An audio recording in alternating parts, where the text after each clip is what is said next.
morning. You have reached Buckeye Wars. This is a little series that I've put together, little snippets, little stories, little memories of what it was like growing up in El Dorado Hills, California, back in the 70s and the 80s, when it was a better time. So we just got done with Halloween. Yesterday was Halloween, and we had 5 trick-or-treaters. We had a small group of 3 with their parents, little itty bitty guys. It was fun. And then we had another little guy with his dad, and both he and the dad were dressed up, so I count both of those as trick-or-treaters, because if you come to my house with a costume on, I'm giving you candy, because I don't want it in my house. So it got me thinking, what was it like? I know I've made another one about Halloween in El Dorado Hills back in the 70s and the 80s, but I'm thinking a little harder. What was it like? What was it like trick-or-treating as a kid in El Dorado Hills? Because El Dorado Hills is pretty damn decent community, affluent, rich. What was it like?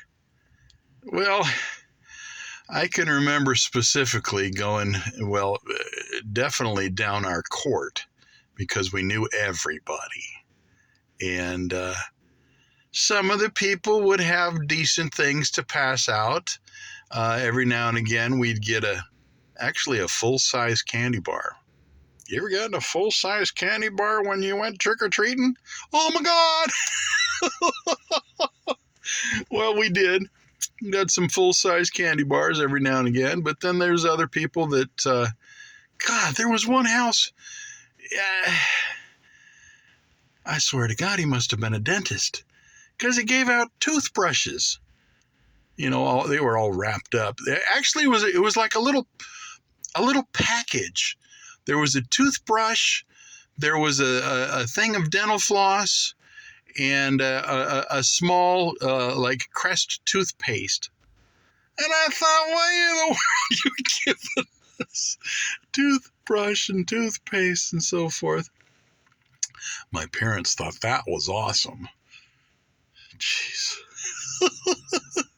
And my buddy, Richard, his dad was a dentist. They never did that. They never passed out. Dude, you ever got a toothbrush for Halloween? And I wasn't like Charlie Brown. I never got a rock. And speaking of Charlie Brown, what is up with Linus sitting in the pumpkin patch, waiting for the great pumpkin or the kid was nuts. Anyway, yeah. So going door to door. I don't think I ever went alone. I always went with a group of 4 or 5 friends, and the older we got, the more we stayed out, the longer we stayed out. And when I was a little bitty, I was carrying one of those orange plastic pumpkins to hold my loot.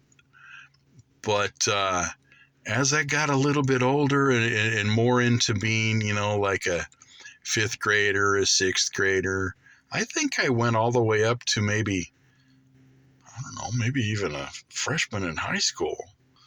I trick-or-treated forever. And as I got older, I realized, damn, if you're going to stay out, you're going to get a buttload of candy. So we would take a pillowcase. And by the end of the evening, sometimes we would come home at like 9.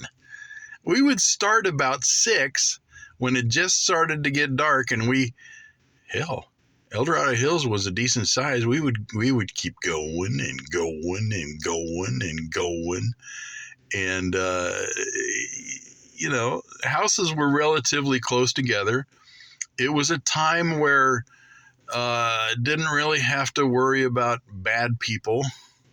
A little bit, but didn't really have to worry too much about getting abducted or God, whatever.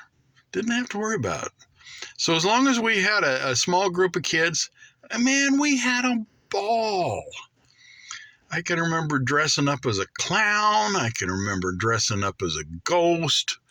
But I quickly realized that putting anything over your face, any kind of a mask, man, it sucked. You couldn't see shit. You're walking along and bumping into the people, and you just couldn't see nothing. So I'd decorate my face with makeup or whatever. But, I wanted mobility, and I wanted to be able to see. And of course, my dad always made sure that we had a real strong, good flashlight so that we could, see in the dark, because, you trick or treat at night. But we were going from house to house, and all of the houses were lit up, and we could see just fine. Didn't even really need the damn flashlight. But, yeah, it was a fun time. I enjoyed trick-or-treating as a kid. Yep. Thank you for joining me. Buckeye Wars.